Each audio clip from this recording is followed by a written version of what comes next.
basketball fans, welcome back. So, as we wait for the Kenya Morans to go ahead and play and represent Kenya in the 2025 FIBA Afrobasket qualifiers, in this video, we'll be taking a look at games that the Kenya Morans have played. And this is going to be a first part in a series of videos I'm going to be making.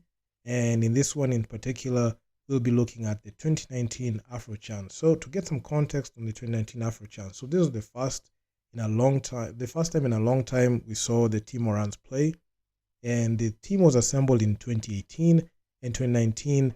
The FIBA Afrochan was the first, I can say, major tournament that the Kenya Morans went ahead and participated, and they left it all on the floor. They finished with a silver medal, and Tyler Ongwae's name was everywhere. And in this one, we'll be looking at every single game and give a rundown on what really happened. But before we get started, please be sure to like, share, subscribe to the channel. It helps me out a ton. And man, I've been loving all the support I've been giving you. You've been giving me throughout the videos. And without further ado, and that out of the way, let's get into it. So this whole tournament, there were 6 games that the Kenya Morans played. They had a winning record at 4-2. And they finished with a silver medal, like I said before. And the only team that the Kenya Morans couldn't beat was that Congo DR team. And they proved to be one major hurdle, because in the first game of the tournament, the Kenya Morans played against the Congo DR team. They lost that game. It was a blowout win. And in the last and final game in the finals, where the Kenya Morans went ahead and did the unthinkable and miraculously got there, they were stopped again by the Congo DR team. But looking at even the key contributors, you can say Tyler Ongwae, he had a very good run. This stretch of 6 games, he was the guy that led in all the major statistical categories. Efficiency, he had a 21.2 efficiency. He averaged 21.7 points. That's damn near like 22 points per game. 8 rebounds, 5 assists, and he averaged 2.5 steals. So he was everywhere. The only thing he couldn't get was blocks. But Kenya Morans, at the time, Ronnie Gombe, he was the guy that was leading in blocks, but he was only 0.3 blocks. But if you look at the other guys, Eric Mutor, 13 points per game. At some point, I almost mentioned 33. But hey, here's what it is. So outside of Tyler Ongwae, we had other players. So in the efficiency, you could see Eric Mutor, he led with a 13 efficiency. Griffin Ligar, he had an 11 efficiency. Eric Mutor, he averaged 16 points per game at the time. And also Griffin, he had 11 points. So those are the guys who were really, really helping Tyler Ongwae in scoring at the time. This was back when these guys were very productive. At this point, I call them the legacy players, because I really, really doubt their performances right now, because as time progresses, because this happened 6 years ago, so age is just catching on because they're just getting years older. But this was the back when these guys were very productive. So we had Ronnie Gombe. He was following Tyler Ongwae with 7 rebounds per game behind him. Tyler Ongwae, he was just doing this thing, dishing out the rock. Griffin, Tyler averaged more assists than Griffin and Eric Mutor, who are the point guards. But hey, it is what it is. But looking at that Congo DR game, it was clear as day that the main guy that was dominating and leading the way was Tyler Ongwae, because this game he scored 20 points and he played damn near the whole game. He didn't even rest. He played 39 minutes and 52 seconds. So he only rested for like 8 seconds. And he was 8 of 18 from the field. That's 44%. But he had plus minus from minus 17. So it was a very, very rough start, because Congo DR just had their number. This game, the final score was 82-65. So this game in particular, when you start a tournament, it's supposed to set the tone. And it's a game that gives you a feel for the tournament. Regardless of whether it's a win or loss, you try to see if you can be able to bounce back at the group stages. And Griffin, he followed him with 11 points. He had Tom Bushamokota at the time when he was productive, 12 points. But the most concerning thing was the minutes that these guys were playing. So Bush, he played 36 minutes. Griffin 33 minutes, Tyler 39 minutes, and we had players. Situ Makamba didn't even play a lick of basketball in here. It was 1 minute and 43 seconds. I mean, Fahim Juma at the time, before right now, present day, he's just getting cut from the team. He actually logged some minutes, but he wasn't as popping as he is right now. So Fidel Okoth, 1 minute 43 seconds, didn't even play a lick of basketball. Desmond O'Willy, still unproductive then and now still. Ronnie Gombe, 2 points in there. So it was a very, very poor outing, and Tyler was the only guy who was able to score 20 points. And we had like 2 players who scored 10 points or more.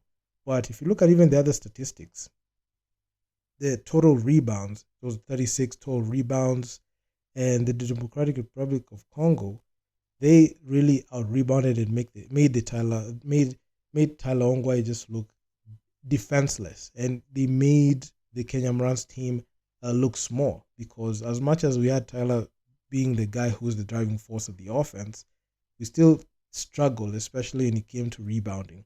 And it was a major challenge because Congo DR, they are the guys that are very, very big on size. And this is the same thing that even haunted us in the finals at the time.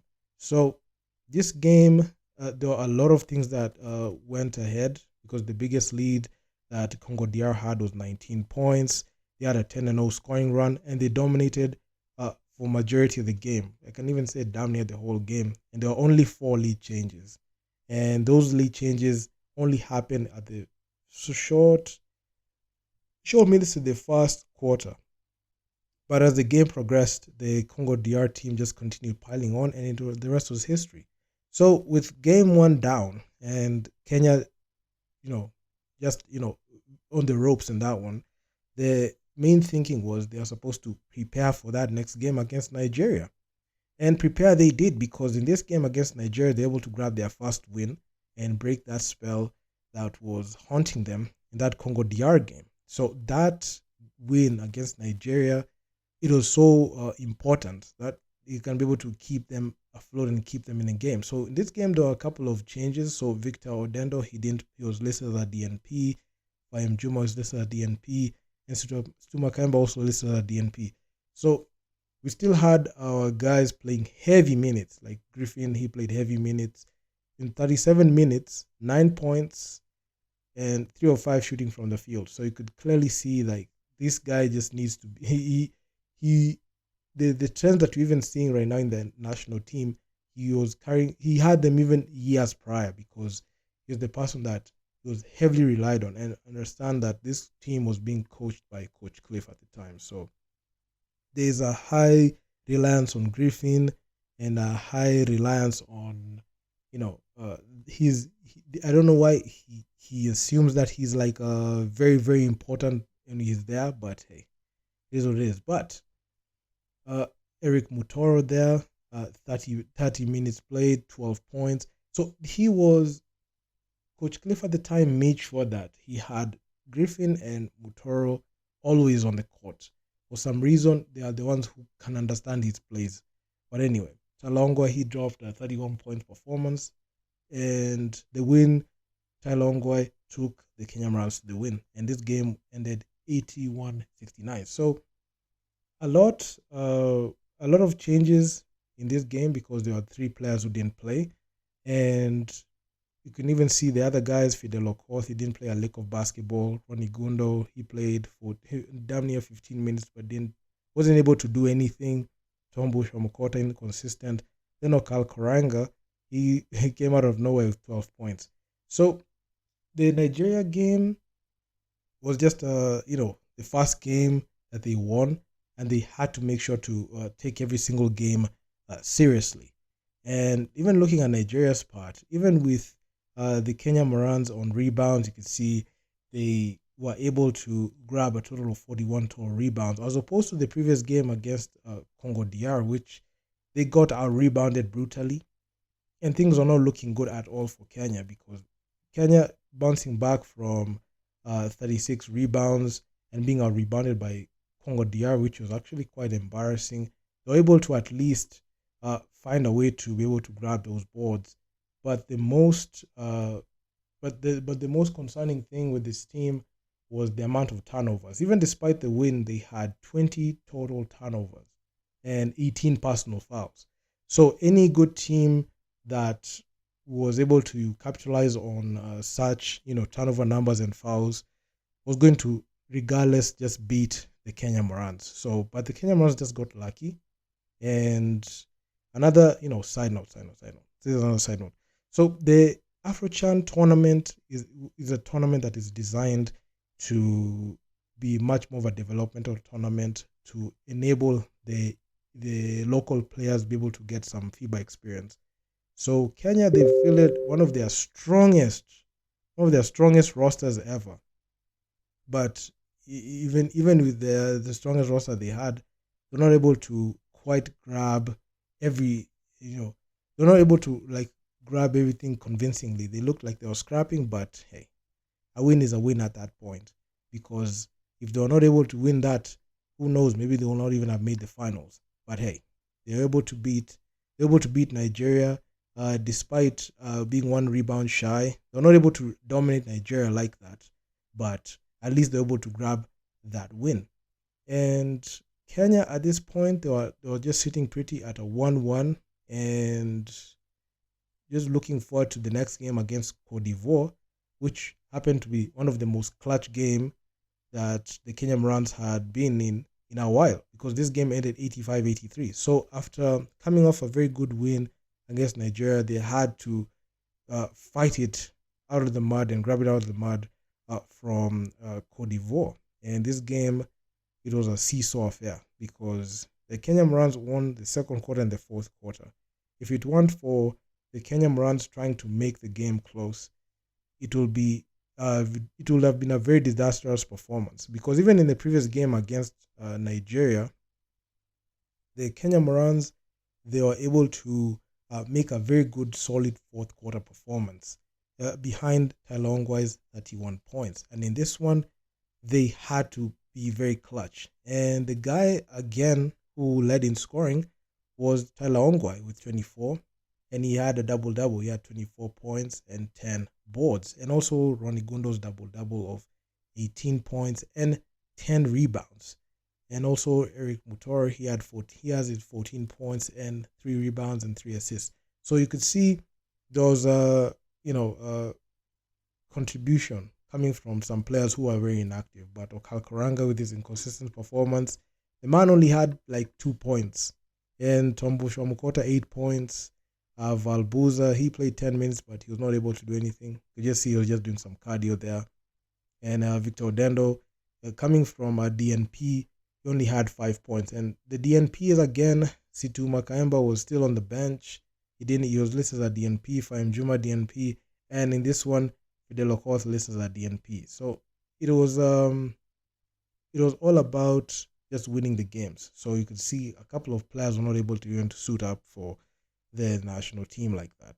So the Team Morans were sitting at a 2-1 record, and even despite that clutch performance, even despite some players not having good performances, you can see in the rebounds department they were able to have the highest total rebounds at the time with 56 boards. And Cote d'Ivoire really looked small in there because they only grabbed 37 rebounds. So again, the game against Kenya versus Cote d'Ivoire game, you could clearly see that the Kenya Morans, even despite the game being very clutch, the Kenya Morans looked big in there and they used their size. They made sure to grab those rebounds. And that's something that is very important, because how will you be able to get those second chance plays? And in the turnovers, they were able to reduce the turnovers to 15, which is a slight improvement, but the personal fouls still remained like a constant with 17 personal fouls. So any team that was playing the Morans at this time, and they were very good and elite, and they're able to draw fouls and get to the line and shoot the free throws, they were able to go ahead and do it. And in this game, it was actually quite interesting because the Kenya Morans drew a lot of fouls, and they were 23 out of 29 from the line. And that is something that was quite impressive because Kenya Morans right now, they're not a very good free throw shooting team. And looking at also the Cote d'Ivoire team at the time, they were 66.7%. So having the Kenya Morans being able to knock down the free throws as opposed to right now. Back then, I've seen like looking at even the statistics, they had very good free throw percentage, not as compared to now because they really do even draw fouls. Even comparing it back to the Nigeria game that they played, the team Kenya didn't go to the line as much, as well as even the game that they played against Congo DR. So when the game gets difficult, there's a high likelihood that the Kenya Morans rarely even go ahead and even draw fouls and get to the line. And they are the ones who are committing fouls and sending the other team to the line.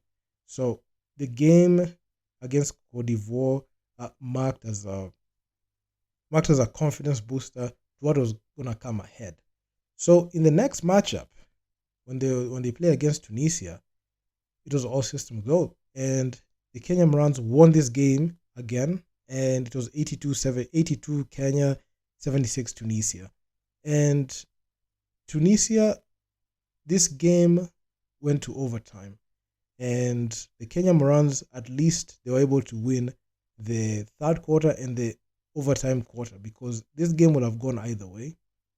And Tunisia, they were all hell-bent at winning this game. And at some point, when I went back and rewatched this game,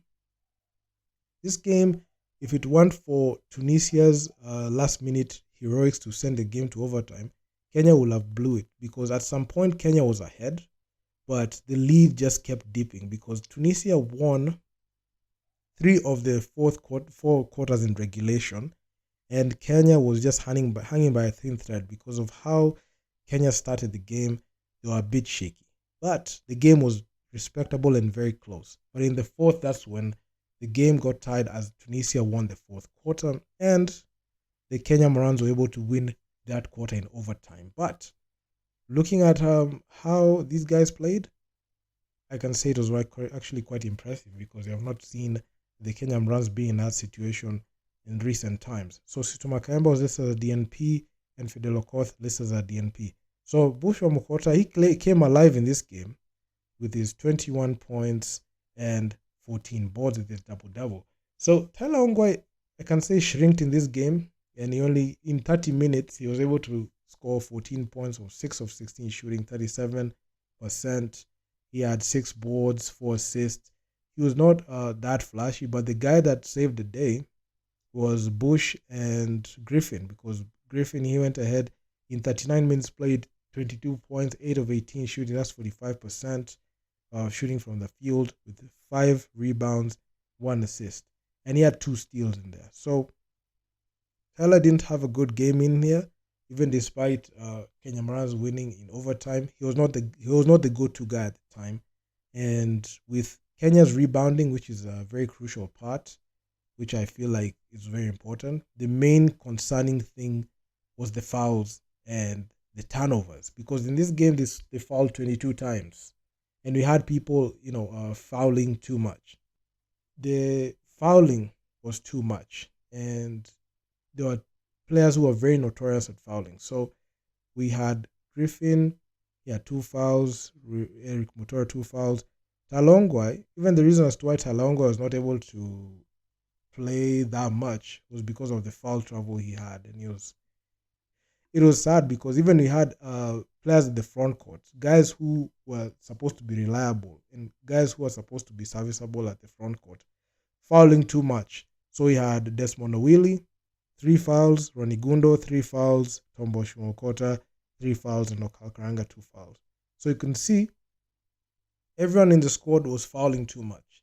And even when it came to the turnovers, you could see Victor Odendo couldn't even grab the ball, couldn't even take care of the basketball. 5 turnovers, Talongwai 3 turnovers, Eric Mutoro and Griffin Ligari 3 turnovers apiece. So it was chaotic. And even despite Bush's performance, still, it was a turnover affair for him, and it was not looking good. And even despite the outcome, even despite the turnovers, all that, at least they were able to go ahead and grab that win in OT. Then the next assignment was Morocco, because Morocco, that game was quite different because it was a blowout, and Kenya dominated Morocco from tip off to the end, because in the first, Kenya did not even waste any time. There was no second guessing anything, because when they started out of the gate in the semis, because in this Tunisia game it was the quarterfinals, this is the semis. I also almost forgot to mention Tunisia versus Kenya was the quarterfinals. This was the semis, the game that was supposed to lead us to the finals. So Kenya did not hold back, and they dominated from the start. 27 in the first, 23 in the second quarter, another 27 piece in the third, and the game was already decided because Morocco were just in a deep hole and they're not able to get themselves out. So yeah, man. I mean, Morocco just went ahead and won this game. So Kenya's performance was good. Eric Mutor, he had a game high 32 points, and he was just doing everything he needed to do. I don't know what happened to this version of Eric Mutor. The only problem I had with Eric Mutor, even when it came to even Kenya Morans basketball, is inconsistency. So this was the challenge, and him and Talaongwai were the only players who scored 20 points or more. The others were just single digits. Okal Karanga 8, Bush 8, Ronnie Gundo, he had 6 points, but he had a monster 14 boards. Talongwai finished the double-double. It was an overall good game. And even to mention, you could see the game was, I must say, it was quite easy for the Kenya Morans to be able to win it. And I can even give credit to the Eric Mutoro's performance at the time. And he was also a starter. And Griffin was also a starter before, because this was one of those performances that was necessary to be able to get us to the finals at the time. And everything was just going in at every shot and every good thing that was any good thing or even play that was being made, it was all going in, and Kenya found themselves in the finals. In these finals, they're rematching against the Congo DR team, who I must say dominated Kenya and beat us from pillar to post, because this game was no different from the first game. 82-61 was the final score, and Kenya just did not have a chance in there. And one thing that I've noticed with Kenya, even with these games, was the lack of adjustments. Even when it comes to teams that that are better than you, you don't have a game plan to be able to go ahead and win those games. So that was the main challenge. And we had Talongwai. He led in scoring with 21. Eric Mutor, I don't know what happened. He coming off a game that he dropped 32. He dropped a measly 15, similar to his previous performances. And the other guys just shrank. Ronnie Gundo 4 points, Toma Mokota 7. And I can even say the defense that was being played by the other teams was different, and they were not able to even do anything to change anything.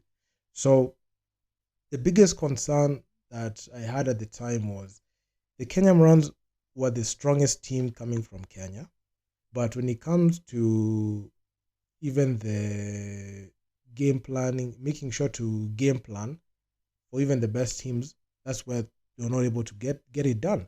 And even being the strongest team coming from Kenya, they were not even able to win the gold medal they sell for silver. So the best team in Kenyan basketball, the best iteration of the Kenya Morans was this version in 2019, and they were not able to even capture gold. They were only able to capture silver. And one curveball that I even did when I was doing some research on the Afrochan, because this was a developmental tournament and they're not sending a lot of players in there, one of their best players in there, this tournament was serving to just be a development tournament for local players, just like I mentioned. But the Kenya Morans threw everything and threw the whole kitchen sink at it. They showed that they're going to throw their best team in its entirety. Just throw it everything, give it everything that they got, and they only finished number 2. So this marked, I can say, even the peak in the Kenya Morans, because even when they came back from the tournament, a lot of people came for them at the airport. They even went ahead and saw the president. Everything was just fine and dandy, and a lot of people really looked forward to even associating with the Kenya Morans at the time because how good of a team they were, and this momentum even enabled them to be able to go ahead and win the AfroBasket pre-qualifiers. But since this 2019 silver medal, the Kenya Morans have really struggled, and I've never seen a team fall off like that, because since this time they went ahead and fell off the cliff completely, and it was something that I saw and I covered even at the time, and it was not pretty at all. But hey, it is what it is. So this was the roundup, and this was just a brief recap on what really happened with the Kenya Morans team at the time. And man, I must say, the Kenya Morans just have a long way to go. I mean, they have a long way to go right now, because as we speak, they are slated to play in the FIBA AfroBasket 2025. It will be a gauntlet. It will be 3 games.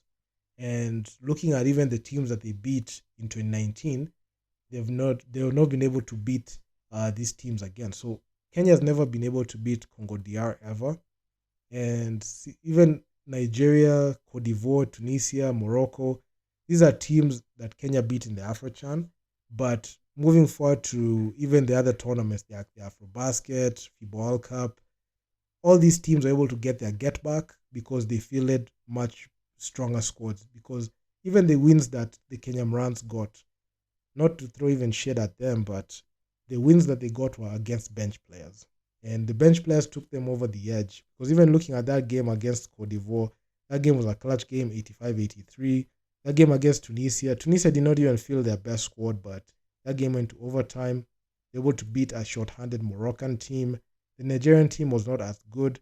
Even the Democratic Republic of Congo, that team, they didn't even send their strongest squad, because we have seen how the Kenya Morans players play against the strongest squad in Congo DR, and they really failed and really struggled. So it is what it is. So that's a brief recap on the 2019 FIBA Afrochan. And do drop me your comments down in the comment section what you think about this. This has been a long video. I must say, it has stretched to the 30-minute mark. But hey, I mean, basketball never stops. So like, share, subscribe. Talk to you guys in the next one. Peace out.